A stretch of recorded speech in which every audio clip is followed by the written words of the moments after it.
20th of October 2023.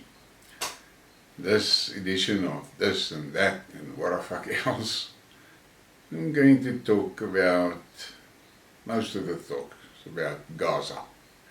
And Friday is Braaiday, but before we can braai, those that know me well knows that I'm very keen on photography, and I'm going to show you a slideshow of the finalists in a Russian photographic competition.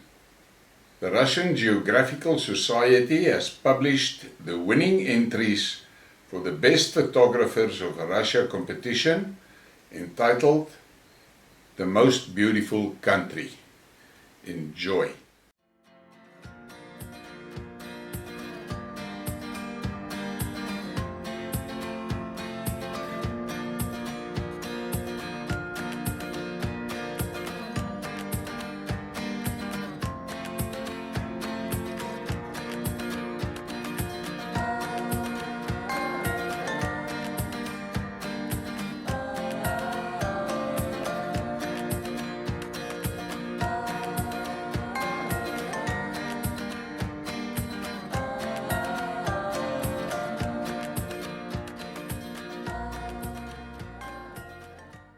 Wow, there's fantastic images there. Really fantastic images.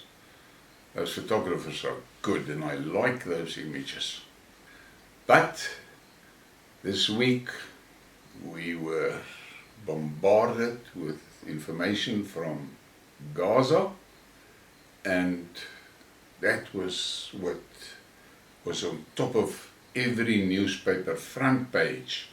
But before we go there, let me remind you about this one, and you must think about it. The Ukrainian Armed Forces launched a missile attack on the Central Regional Hospital, LSEC, at night, destroying all medical transport. Now, doesn't that have a familiar ring to it? This bombarding of hospitals. Then I get to this little bit of information, and this is where, if you have any connections to black Twitter or black Facebook or black whatever, you should ask them questions about this incident. They have now declared war on small-scale farmers. The police are forcing villagers to kill their chickens. Somehow the police are able to look at your chickens and decide they have flu. Now my question to the fighters is this: why are you not in the streets about this? Why are you not on top of the police about this? No, it's easier to fuck into the streets and burn a school down. Because you, the EFF, you feel fuck all for the people. You are pushing emotions for votes so that you can sit cushy in that green seats and earn a hell of a salary. But you don't give a shit for the people. That is what you really are. You are hunters for seats in Parliament. You don't care about the people. And then we get to the Gaza. Now what happened there was horrendous. And now listen to this von der Leyen, von der Crazy as she is better known. There is no justification for Hamas' heinous act of terror. Israel has the right to defend itself. At the same time, civilians in Gaza are also victims of Hamas. This is why we are tripling our humanitarian aid for Palestinians in need. Now, there's a lot of stories about where does she get the right to say these things, and the European Union people are upset and all of that. The fact of the matter is, she says Israel has the right to defend themselves. What about the Palestinians? What about them? Look at this image. This is what they're doing to Gaza.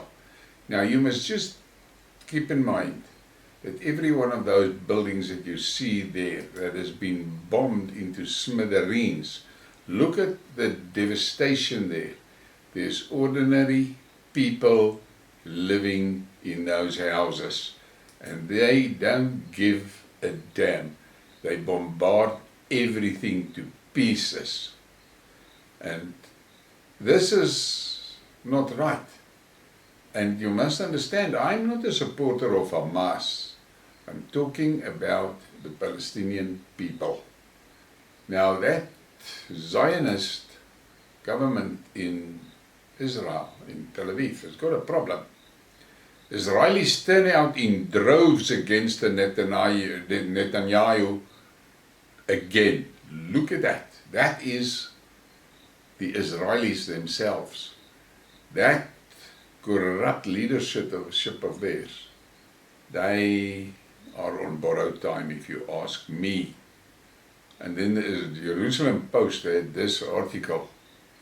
Israeli government responsible for Hamas massacre. Netanyahu must resign. An overwhelming majority of 86% of the respondents, including 79% of coalition supporters, said the surprise attack from Gaza was a failure by the government. And there's a lot of articles that support that view. And then we get to this. Gaza could turn into a graveyard for the Israeli troops. And this comes from Tehran. Iranian Foreign Minister Hossein Amir Abdullah has again cautioned Israel against launching a ground offensive into the Palestinian enclave. If the measures aimed at immediately stopping the Israeli attacks that are killing children in the Gaza Strip end in a deadlock, it is highly probable that many other fronts will be opened. If the Zionist entity decides to enter Gaza, the resistance leaders will turn it into a graveyard of the occupation soldiers, he added, referring to Hamas. Those, but I see they're not too keen to go in there yet. Then we get this from our own government. The ANC says the destruction of the hospital's water in Gaza is a crime against humanity. I agree with the ANC. But here in South Africa, the same ANC has destroyed hospitals, electricity and water. They don't give a fuck about us. Every ANC member and minister should hand himself over to their nearest humanitarian crisis center for facilitating the crimes against humanity through their votes that their party has perpetrated against their own people. And that is so true. And then Sir Kabona Alfred, my favorite. Listening to Naledi Pandor express horror at the destruction of Gazan hospitals and water infrastructure and correctly describing it as a crime against humanity, and yet our ANC government has destroyed hospitals and water infrastructures in South Africa, implemented the water race quotas, and has zero fucks to give. How true is that? And then we get to that horror story. Israeli aircraft launched an airstrike on a Baptist hospital in the Gaza Strip that housed hundreds of people. According to the Palestinian press, the entire building was destroyed, killing more than 500 people. Now we need to talk about this a little bit. The moment it happened, the Israelis denied that they did it, and they blamed Hamas for a misfire to do that. And the Western media ran with that story, that it was not the Israelis, and it was Hamas that did it. And then a lot of articles came out. First they claimed that they they intercepted a voice message between Hamas leaders discussing the attack on the hospital. And within minutes after that thing was posted on the social media, a lot of people came out and placed it in dispute. They said the accents were wrong and the language were wrong and a lot of things.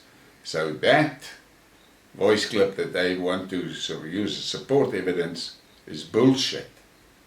But they carried on feeding the press and the media and the TVs and everybody with the story it was Hamas. And then there was an article that came out from a specialist in rockets and missiles and things. And he said, Hamas does not own or does not have any rockets that could blow that hospital to smithereens like it was done. But here in South Africa, this is one of our local online reporters. Look at the headline. Hamas blaas hulle eie hospitaal op. Hamas blows up their own hospital, boldly proclaiming it. Well, look at that, and look at that little icon there on the right, and you can understand. XXX all over this show. And then the Russian ex-president Dmitry Medvedev. The monstrous attack on the hospital in Gaza Strip is entirely a war crime, and the final responsibility for it lies with those who cynically capitalize on wars and different countries and on different continents, who recklessly hand out huge sums of money for weapons, loading their military-industrial complex, who falsely broadcast their global mission to protect democratic values, the United States of America. Well, think about it. And then we have this. Egypt's president called the strike on the hospital in the Gaza Strip a deliberate shelling. I condemn the strongest terms this deliberate shelling, which is a clear violation of international law. Israel is one not very graceful move, has made enemies virtually all over the world. Now it's interesting to hear the opinions of anti-war activists and other Russian relicants who have moved to the country that does not wage war on its neighbors. And then we have this. King Abdullah of Jordan, on Jordan and Egypt not accepting Palestinian refugees. On the issue of the refugees coming into Jordan, I think I can speak quite strongly, not only on behalf of Jordan as a state, but also on behalf of our friends in Egypt. This is a red line. This is a red line because I think this is a plan by some to try to create de facto problems on the ground. No refugees in Jordan, no refugees in Egypt. And I listened to a commentator where he discussed it, and he said that they are afraid that if they allow the refugees in there, Israel is not going to allow the refugees to ever return back to their countries. And that is what happened in Lebanon. Those Palestinian refugees there has really fucked Lebanon up. And then we get this. 2 civilians were killed by an Israeli airstrike on a bakery in the central Gaza Strip. Now, those people are now for more than a week, day 8, without food, water, electricity. And then they bomb their bakeries. What the hell is that? What is that? And then we get this absurd situation. How the UN Security Council members voted on the Russian resolution. Russia sent in a resolution to stop that war there. In favor, Russia, China, the United Arab Emirates, Gabon and Mozambique. Against the United States, the United Kingdom, France and Japan. Abstained Albania, Brazil, Ghana, Malta, Switzerland and Ecuador. The US representative explained their country's choice by pointing out that the resolution did not condemn Hamas. And that's a bullshit story. And now I wonder what was the excuse for the United Kingdom, for France and for Japan.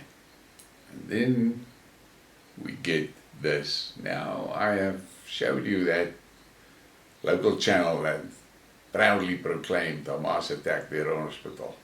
Israeli Channel 12 admits it was an Israeli airstrike on the hospital.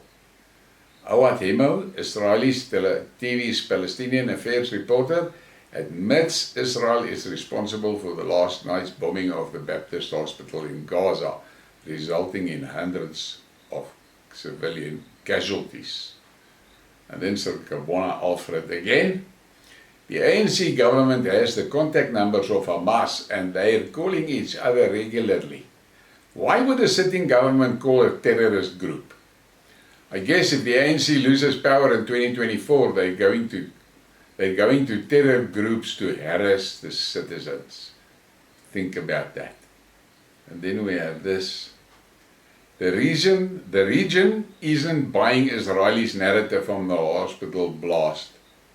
Jordan's foreign minister Safadi has told NBC's Lester Holt that people in this part of the world will not believe Palestinian militants accidentally bombed Al Ahil hospital unless there is an independent probe. Asked whether he believed Israel, Mr. Safadi said, "No one is buying the narrative in this part of the world. The only way people would entertain a different narrative is if there was an independent international inquiry into the tragedy with impeccable evidence that it was not Israel." And then we get this. Just in, Israeli spokesman claims Malachi, the pilot of the American-made F-15 who fired American missiles into the hospital in Gaza, did not know it was a hospital. He thought it was a preschool. And then they say, pray for Malachi. What the fuck? So he thought it was a preschool and then it was a hospital. So bombing schools is fine. I don't understand this. And then we get out of the Gaza. Putin. Green energy drive disaster for developing economies. The Russian leader told CCTV that the world can't eradicate poverty by forcing African nations to ditch oil and petroleum products for renewables.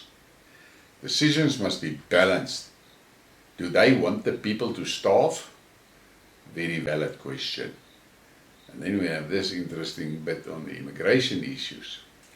Immigrants were stopped and taken back to Algeria and Morocco by the Spanish military. African and Muslim immigrants trying to get into Europe. Spanish military intercepts mass immigration and sends them back. Well, it's maybe a bit late. And then I want you to look at this info. Now look at that and note, next to every one of those people is the Israeli flag. And this is the top positions in the American government. Let that sink in. Let that sink in. And then I use the word cretin a lot. A black guy that I'm talking to asked me what is a cretin. And this is it. A person afflicted by cretinism, a person considered to be foolish and unintelligent, one of a numerous class of deformed idiots found in a certain valleys of the Alps and elsewhere. There you have it. So a cretin is an unintelligent idiot. And we're back with Sir Gabbana Alfred.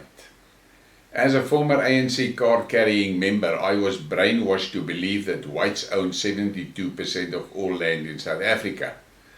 I was brainwashed to believe that all problems of the black people are the results of the white man, and I was brainwashed to believe that whites are cruel people. I was brainwashed to believe that land is wealth. Thank God I've seen the light and now I'm exposing the corrupt ANC government. Well said, Gabbana. And then there was this tweet. Hi, Aaron. The same cadre that absolved Ramaphosa over illegal foreign cash hidden in his couch is now the public protector. This is exactly why the country is such a train wreck. The ANC just shits all over public office like it's their personal lavatory. And I cannot deny that. And then for this episode, I'm going to end with Sir Gabbana Alfred again.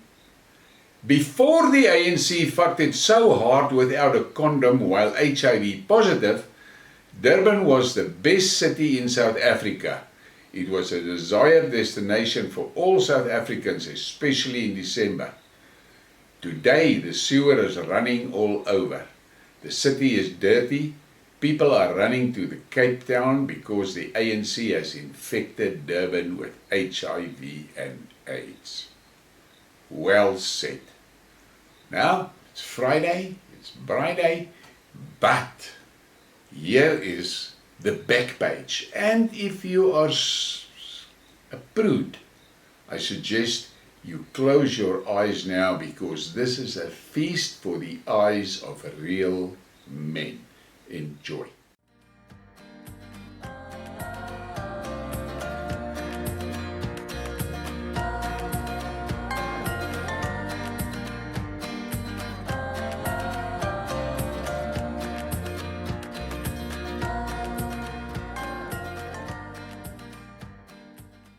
Wow, there's some good looking girls there, and I must thank one of the supporters of the channel that sent me those images. He sent me quite a few, but there was some of them that, let's say, is a little bit raw, underdone. I can't put it up the channel. But the fact of the matter is, it is weekend, and we are surrounded by chaos. Please, when you read shit, or see the stuff, before you blow a fuse, just for a moment think and ask yourself, is that actually possible? Because there's now a rumor running around about the 5G and 6G that they're going to switch on and going to fry us all. The reality is this: the way they explain that networks to work surrounding the globe for it to be efficient and effective and all of that would mean that basically every human being on earth is going to get in touch of that signals. So my question is simply, now these parasites, some of you like to call them the elite, I call them the parasites. How the fuck is the parasites going to escape the radiation? Just tell me that. And then they say, yeah, but they didn't take the shot and all of that cock. Doesn't matter. The way the fearmongers are formulating it, everybody is going to get toasted. Think about that. And I want to say again, thank you to the people that are supporting the channel financially. I really appreciate it. It is welcome. Please give me a like and subscribe and share the thing. Thank you.